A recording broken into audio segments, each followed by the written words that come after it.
Fala, amores e amoras, tudo bem com vocês? Comigo tá tudo bem, graças a Deus. Amém, amém, amém. Minha gente, vamos lá. Tamo rumo a 5.000 inscritos para puxar das cores de vocês e a 2.000 inscritos para uma surpresa muito legal. Não, eu não trago jogador amado em 3 dias, eu não tiro o jogador da sua cabeça e coloco no seu time e não. Eu não faço seu time ser campeão. Mas é por isso que vocês curtam, comentem e compartilhem. Se inscrevam no canal e ativem os sininhos para o YouTube estão amando os meus vídeos. E a cada vídeo postado você ser notificado com muito amor, tá? Como sempre. E hoje viemos trazer o resumão da rodada. Que teve mais empate, olha. Essa foi a rodada dos poucos gols. O Vasco e o Botafogo ficaram lá no empate em São Januário. Gol de Bastos pro Botafogo e de Veguete pro Vasco. Gente, desculpem, a gente atacou, tá? Vasco e Botafogo ficaram lá num belo de empate, lá em São Januário, com pouca inspiração e deixaram tudo igual. Veguete e Bastos marcaram na noite de pouca inspiração dos dois times. Vasco e Botafogo empataram em 1-1 na noite deste sábado em São Januário, após o gol do zagueiro Bastos. Aliás, após mais um gol do zagueiro Bastos, o time de Arthur Jorge chegou a sentir o gostinho da liderança, mas acabou vendo Veguete deixar tudo igual. Também de cabeça. O resultado poderia ter sido melhor para ambos, principalmente para os donos da casa que ficam ameaçados de entrar na zona de rebaixamento ainda nesta rodada. Se tá ruim para você, imagina pro vascaíno, gente. Eu nunca mais reclamo depois de saber do jeito que tá o vascaíno, gente. Eu nunca mais reclamo. Aí o Cuiabá recebeu o Red Bull Bragantino. Com 2 belos gols, Cuiabá e Bragantino ficaram em 1-1 pelo Brasileirão. Derek Lacerda abriu o placar pro Cuiabá, mas viu Elinho buscar o empate para o Bragantino. Tá? Se tá ruim pra você, Cuiabá e Bragantino empataram em 1-1. Os gols saíram ainda na primeira etapa. O Cuiabá abriu o placar com Derek Lacerda, mas viu Elinho buscar um empate para o Bragantino. Como o empate não ajudou ninguém, enquanto o Cuiabá pode terminar a rodada somente com uma posição acima da zona de rebaixamento, Bragantino se distancia ainda mais da zona de classificação para a Libertadores. O Atlético Mineiro recebeu o Atlético Goianiense e, desfalcado, o Atlético Mineiro ficou no empate diante do Atlético Goianiense. O Goianiense saiu na frente, mas viu o Mineiro conseguir a igualdade ainda no primeiro tempo e perdeu a chance de subir ainda mais na tabela. Tudo igual no duelo dos Charás, lá na Arena MRV. Na manhã deste domingo, porque o jogo foi às 11 da manhã, o Atlético Mineiro e o Atlético Goianiense empataram em 1-1. O time goiano saiu na frente com o Luiz Fernando, ainda no primeiro tempo, mas o Atlético Mineiro empatou com o Paulinho. O Atlético Mineiro foi a campo sem contar com 12 jogadores e ampliou o jejum em casa pelo Brasileirão. Foi difícil. O Dragão, que é o Atlético Goianiense, segue estacionado no Z4 da tabela. Já o Grêmio Malvadão encarou o Fluminense. Eu sabia que o Grêmio ia ganhar, só não sabia de quanto, tá? Porque só foi de 1-0 com o golzinho de Gustavo Nunes. Em confronto direto no Z4, Grêmio venceu o Fluminense lá em Caxias do Sul Gustavo Nunes marcou o único gol da partida lá no Centenário, na volta do tricolor gaúcho no Rio Grande do Sul. Ou seja, foi o primeiro jogo do Grêmio no Rio Grande do Sul. Então o Grenal tiver que ser fora, tá? Lembrando que John Luciman foi expulso, tá? Peraí, deixa eu ver o nome do ser. John Lucum. Deu Grêmio no confronto entre o Lanterna e o então vice-Lanterna lá no Centenário, tá? Em uma tarde de muito frio em Caxias do Sul, o tricolor gaúcho venceu, que é o Grêmio, venceu o Fluminense. Ou seja, foi um encontro de tricolores, o gaúcho contra o carioca, tá? O tricolor gaúcho venceu o tricolor carioca neste domingo. Os donos da casa fizeram valer o fator casa, empilharam chances no primeiro tempo e não conseguiram chegar. Conseguiram chegar com o gol da vitória só na segunda etapa com Gustavo Nunes, após uma bela tabelada entre João Pedro e Pavon. Foi a primeira partida do Grêmio no Rio Grande do Sul desde a retomada dos jogos após a enchente no estado. Deve ter sido mágica para eles, tá?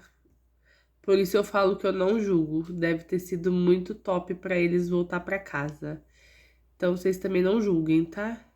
O São Paulo confirma a reação e vence lá no Morumbi, tá? Massacrou o Bahia. 3-1. O São Paulo contou com destaque do trio Caleri, Ferreirinha e Luciano e se aproxima dos baianos e do G4 do Brasileirão, tá? O São Paulo deixou para trás o momento de turbulência e confirmou a reação neste domingo ao vencer o Bahia por 3-1 no Morumbi. A segunda vitória consecutiva do São Paulo foi construída em boa atuação dos atacantes Caleri, Ferreirinha e Luciano, que marcaram os gols dos donos da casa. O Bahia tentou reagir no segundo tempo, mas parou no gol de Gilberto e viu os donos da casa dominarem o confronto. Lembrando que o gol do Bahia, quem fez foi o Gilberto, tá? Só parou no gol do Gilberto, só teve ele. E aí, ó, o Fortaleza pegou o Juventude e bateu. Viu, Flamengo, como é que faz? Fortaleza venceu o Juventude e ampliou a invencibilidade em casa. Por quê? Porque é a segunda que ele vence em casa, tá? Desculpem. Lucero e Iago Pikachu balançaram as redes lá na Arena Castelão. O Everton diminuiu para o Juventude. Deu novamente na Arena Castelão. O Fortaleza venceu por 2-1 o Juventude. Lucero abriu o placar em cobrança de pênalti no primeiro tempo e Pikachu marcou o segundo. Juventude foi mais forte no segundo tempo, diminuiu com o Everton e no fim deu os donos da casa e uma festa linda nas arquibancadas, viu? Já que o Criciúma recebeu o Internacional. O Tigre melhora na segunda etapa e conquistou a igualdade no placar. O Criciúma empatou em 1-1 contra o Internacional na noite deste domingo, lá no estádio Heriberto Rios. O resultado abre distância entre o Carvoeiro e a zona de rebaixamento, que agora está na 13ª colocação da tabela com 13 pontos em 11 partidas disputadas, tá? Tem certas coisas que não ajudou muito pro Criciúma. Mas o Vitória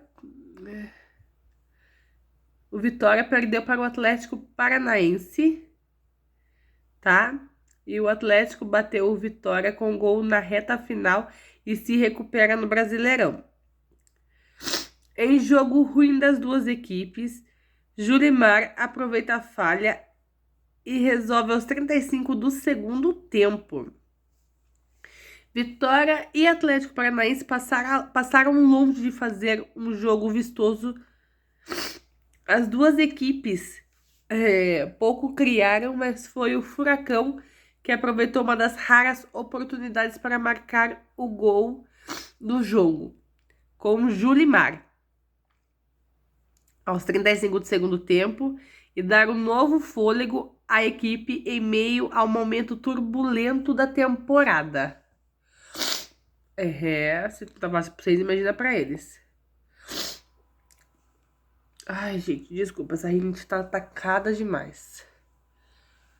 Com direito à lei do ex, o Flamengo venceu o Cruzeiro e abriu vantagem na ponta do Brasileiro. Fabrício Bruno, formado na Toca da Raposa, que é o Cruzeiro, decide ir para o Flamengo. Decidiu o jogo pro Flamengo. O time mineiro deixa o G6. Mal entrou, já saiu, tá? O Flamengo fez o lei do ex para ampliar vantagem na liderança do Campeonato Brasileiro. Na noite desse domingo, lá no Maracanã, o técnico Tite venceu o Cruzeiro por 2-1. Pedro abriu o placar para o Flamengo, ainda no primeiro tempo. Matheus Pereira deixou tudo igual e na etapa final, Fabrício Bruno, formado na base do Cruzeiro, fez o segundo gol do Flamengo. Os donos da casa ainda tiveram um pênalti marcado a favor, depois foi anulado ao ser revisado no VAR por orientação, tá? E aí vem a parte triste que foi na segunda-feira, tá? Eu já tô chorando. Não, mentira, gente, é minha rinite. Rolou derby, sabe? E eu achei que ia ser só 1-1, que o Palmeiras... Eu achei que ia ser o mesmo Palmeiras que o Fortaleza foi lá e bateu, mas não. Não. E não, gente, eu não vou colocar a culpa no Donelli. O Donelli não falhou, o Donelli foi incrível. E eu já falei no vídeo anterior, eu vou repetir aqui. O Donelli foi pego de surpresa. Ele não era a opção, primeira nem segunda opção, ele era a terceira opção. Ele só era opção se o Cássio e o Carlos Miguel machucassem. Então ele foi pego de muita surpresa. Jogaram um BO no colo dele que não é dele. E não tem o que falar dele. Ele tá dando conta, ele pegou pênalti. Mas é o Palmeiras malvadão, não tem o que fazer. E vamos lá, né? O Palmeiras dominou o derby e afundou o Corinthians na zona de rebaixamento com gols de Fabinho e Vitor Reis, que estreou como titular, tá, gente? Vocês têm noção? Eles estrearam como titular. Foi o primeiro gol de cada um. O Verdão subiu para a vice-liderança e o Timão é o penúltimo. Estamos na mesma posição. Só se virar a tabela de ponta cabeça, tá? Nós é o segundo de baixo pra cima e eles é o segundo de cima pra baixo. Gente, eu tenho que rir pra não chorar. Desculpa. Palmeirense, me desculpe, mas eu tenho que rir do meu time pra não chorar. Porque se eu for chorar por tudo, tem que fazer. E ainda me fazem sacanation, sabe? Teve domínio alviverde, o Palmeiras dominou o Corinthians mais uma vez e saiu vencedor de mais um derby que foi disputado nessa segunda-feira lá no Allianz Parque. Lembrando que foi com torcida única por causa de confusão, que o povo tá gostando de brigar ultimamente.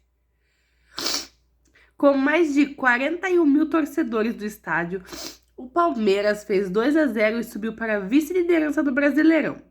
Os gols saíram só na segunda etapa, com o Fabinho que desviou cobrança de Rafael Veiga e Vitor Reis após cobrança de escanteio do camisa 23 para o jovem defensor, que estreou como titular nesta segunda-feira. Então, minha gente, foi isso. Se foi ruim para vocês, imagina para mim, que tomou uma lapada num clássico que não podia perder, tá?